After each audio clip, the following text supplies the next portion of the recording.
Hello les amis, c'est parti pour cette nouvelle vidéo sur l'aménagement de la salle de bain. On s'était laissé avec le bac prêt à carreler qui avait été collé, l'évacuation qui avait été gérée, on a fait un petit peu de plomberie, un petit peu de placo, voilà. Là cette fois on va parler d'étanchéité. En préambule à cette vidéo, au niveau de l'étanchéité, on va parler un petit peu de ce qui est possible de mettre. Il existe le SPEC, système de protection à l'eau sous carrelage. C'est pas ça qu'on va mettre parce que c'est pas ça qu'il faut mettre dans une douche à l'italienne. Dans une douche à l'italienne, il faut mettre du sel, système d'étanchéité liquide. Sauf que j'ai décidé de faire ceinture et bretelle, de mettre un petit peu de SPEC sous mon sel. C'est très compliqué. Mais en fait, je vais mettre des bandes un petit peu étanches là où il y a des points sensibles, au niveau des angles, au niveau de la jonction entre le bac et la chape à côté. Voilà, donc tout ça je vais le faire dans cette vidéo. Et ensuite, je vais mettre le sel, qui s'appelle Aquamaster, le produit que j'ai utilisé, qui va venir vraiment faire une bonne étanchéité sous le carrelage. Allez les amis, maintenant que je vous ai bien embrouillé, on part sur la vidéo juste après le générique.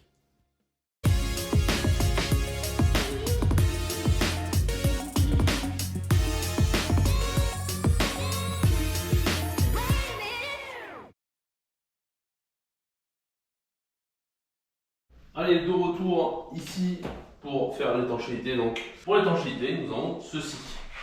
Alors, j'ai deux rouleaux comme ça. C'est des rouleaux de bande d'étanchéité qui font 10 mètres. C'est une partie étanche au milieu là, en bleu, et une partie un petit peu avec en nid d'abeille, on va dire, pour que la colle vienne bien maintenir tout ça comme il faut.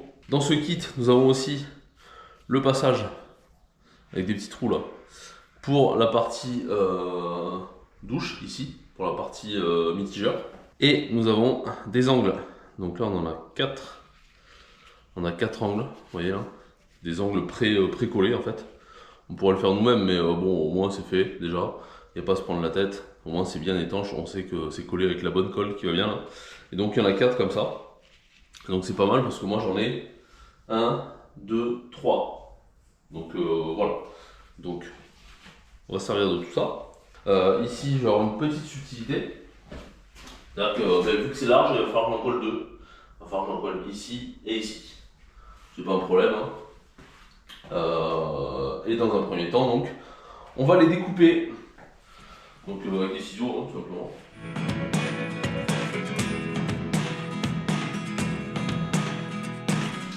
Alors il faut pas trop les croiser, hein, parce que forcément, alors c'est pas épais, c'est pas un problème, c'est pas ça le problème. C'est que quand on va les coller, il va y avoir l'épaisseur de la colle. Donc là, il va y avoir une surépaisseur.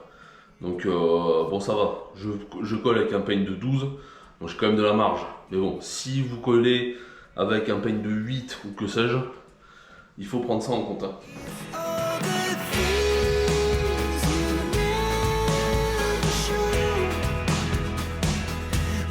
Ça fait quoi? Ça fait 6 cm à peu près de largeur. Donc on va essayer de mettre de la colle juste sur cette largeur là, hein, pour se limiter. Ça sert à rien d'en mettre plus.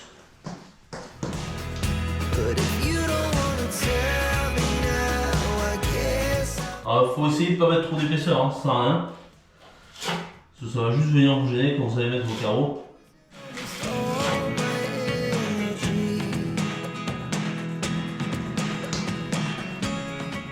Bon, on met ça au niveau de l'angle. Là. Je prends une spatule un petit peu plus petite, comme ça. Je m'enroufle. Alors, attention de ne pas trop insister non plus, hein, histoire de pas abîmer la bande. Alors s'il y a un peu de colle qui vient sur la bande d'étanchéité, c'est pas bien grave. De toute façon, après on va mettre l'autre étanchéité qui va venir par-dessus. Donc c'est pas un problème. Ok. Je vais faire ces deux bandes là. Donc ça sera fait.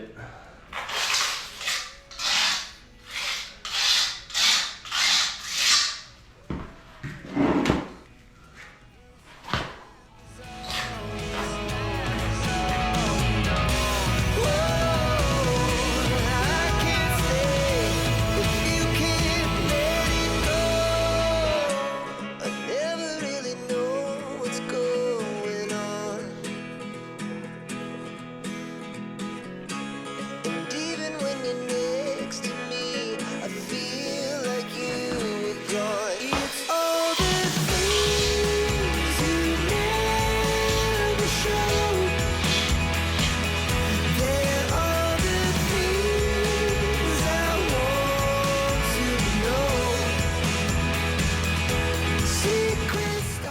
Ok, alors j'ai fait ma double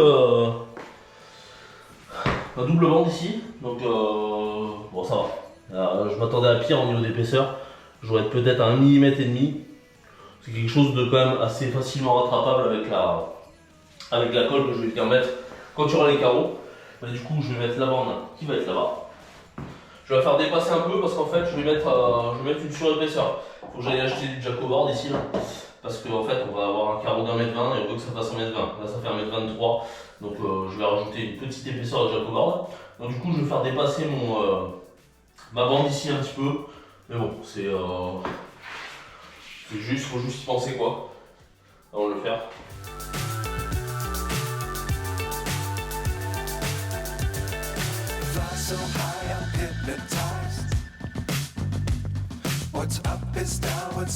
Alors ici ça va être un petit peu plus délicat parce qu'en fait il va falloir que je fasse un retour. Logiquement ma paroi de douche elle va venir ici, donc je ne devrais pas avoir de problème, mais je préfère le continuer un petit peu là. Donc ce que je vais faire, c'est que je vais prendre ma bande et je vais la faire dépasser allègrement. Comme ça je pourrai faire ce que je veux. C'est-à-dire, je vais la placer comme ça,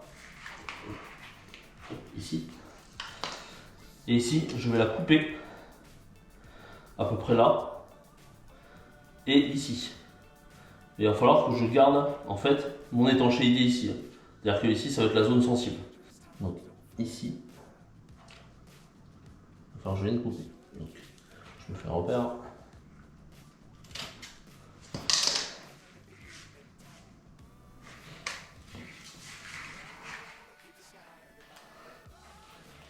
Voilà, je vais tout simplement faire comme ça. Et ici, derrière, je vais faire remonter un petit bout de bande.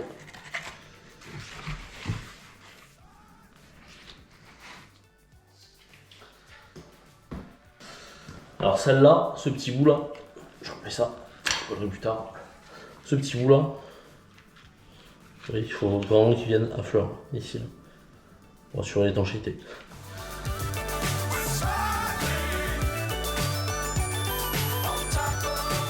Bon ben voilà, au niveau de la partie basse c'est bon, maintenant on va attaquer les remontées. Donc ouais,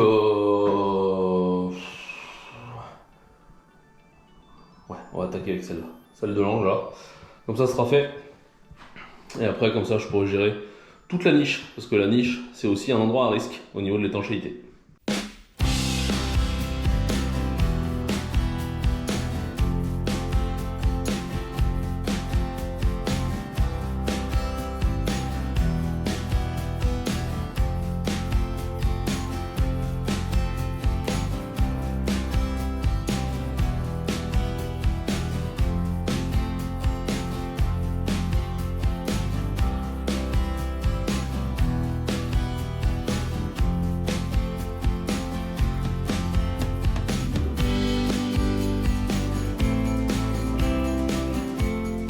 Et voilà, j'ai terminé mon étanchéité sous carrelage.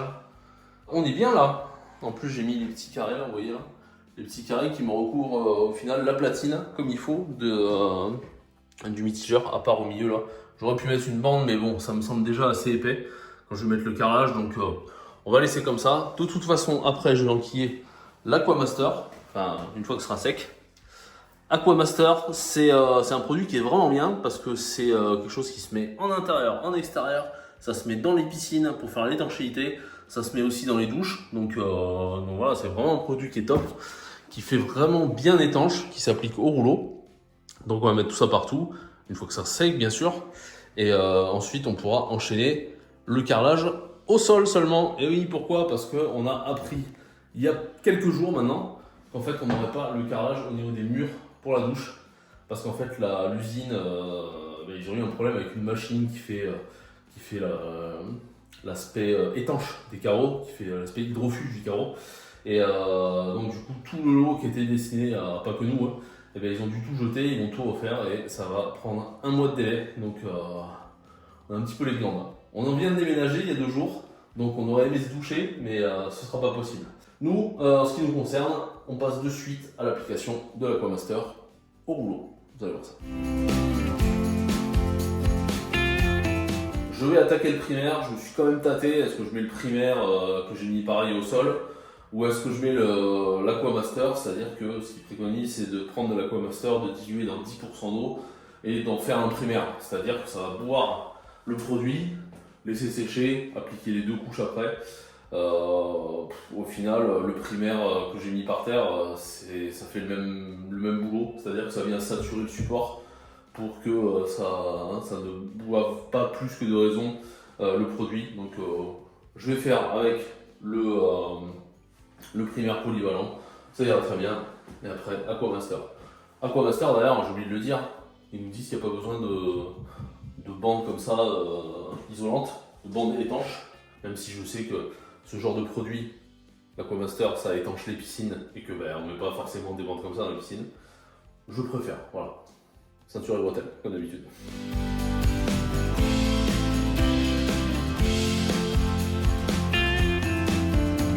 Mon primaire est bien sec. On va commencer à attaquer la première couche de l'Aquamaster. Le but final de l'Aquamaster, c'est qu'il faut qu'on ait une épaisseur entre 0,8 et 1 mm pour que ça fasse bien effet liner de piscine. Donc voilà, donc il va falloir quand même assez charger le rouleau et la brosse à la champi. Et justement, comment on applique ça? Comme une peinture. On ouvre le pot, on mélange un peu, histoire que ça donne un truc homogène.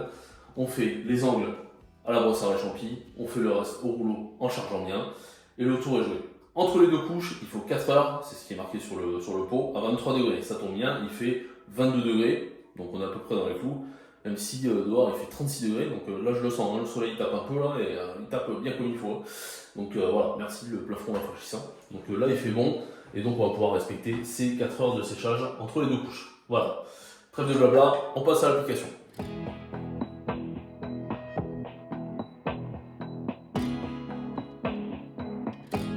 La première couche est faite, rectification, il ne faut pas charger, il faut bien charger. Au début, je commençais à appliquer ça rapidement et je me suis dit, je vais pas arriver au 1 mm, c'est pas possible. Donc j'ai doublé la dose sur le rouleau en faisant, en vraiment mettant beaucoup sur le rouleau, en faisant 2-3 largeurs, c'est-à-dire trentaine de centimètres, allez, et voilà. Donc j'ai essayé de bien insister au niveau des vis, parce que les joints n'ont pas été faits, vu que l'habillage je l'ai fait plus tard.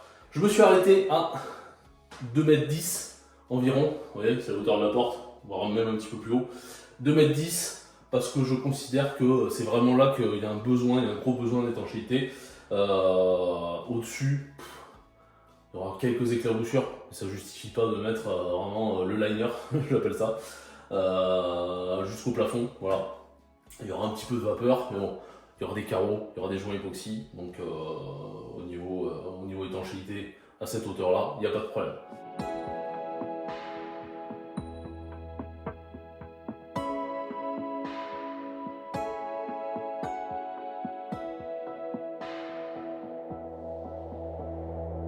C'est bon pour la seconde couche, donc j'ai bien mis la dose là, j'ai fait un peu, hop, j'ai remis un peu, donc voilà, ça a une bonne épaisseur maintenant. Et même si on voit encore un petit peu le placo hydro et les bandes bleues à travers, forcément c'est blanc, donc s'il faut quand ça va sécher, ça va s'opacifier un peu.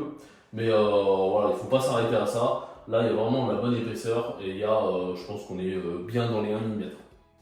Voilà. Je voulais revenir vite fait sur l'odeur, ça dégage quand même pas mal d'odeur, hein. C'est marqué A+ dessus sur le pot. Mais sincèrement, je trouve qu'on le sent quoi. Oui, c'est marqué. Je trouve qu'on le sent, donc voilà. Nous qui dormons à côté.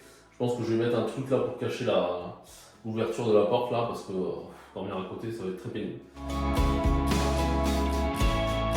Donc j'ai remis une couche parce qu'il m'en restait pas mal, après avoir fait la zone baignoire. La zone baignoire c'est pas spécialement obligatoire, c'est juste que je préfère avoir une étanchéité. On n'est pas à l'étage, il n'y a pas de risque que ça coule dessous, etc.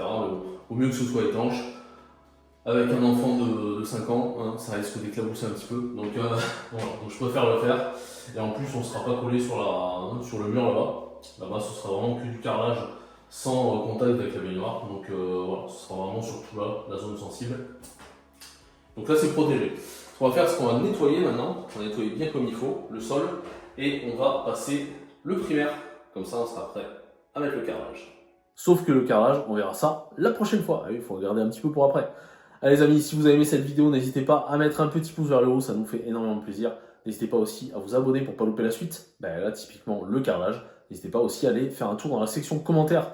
Des fois, il y a des choses que je dis pas, que j'oublie de dire, mais il y a toujours quelqu'un qui me rappelle à l'ordre. Donc, merci d'être vigilant et d'être bienveillant. N'hésitez pas aussi à mettre vos astuces, vos feintes, vos techniques dans les commentaires. Ça pourra me servir à moi pour la prochaine maison. Ça pourra servir à d'autres qui essayent de glaner un petit peu des informations sur ce type de sujet, l'étanchéité. Et voilà, mais toujours dans la bienveillance. Et puis moi, je répondrai sans problème. C'est toujours avec plaisir. D'ici là, les amis, portez-vous bien. Nous, on se fait un bisou. Et puis, ciao.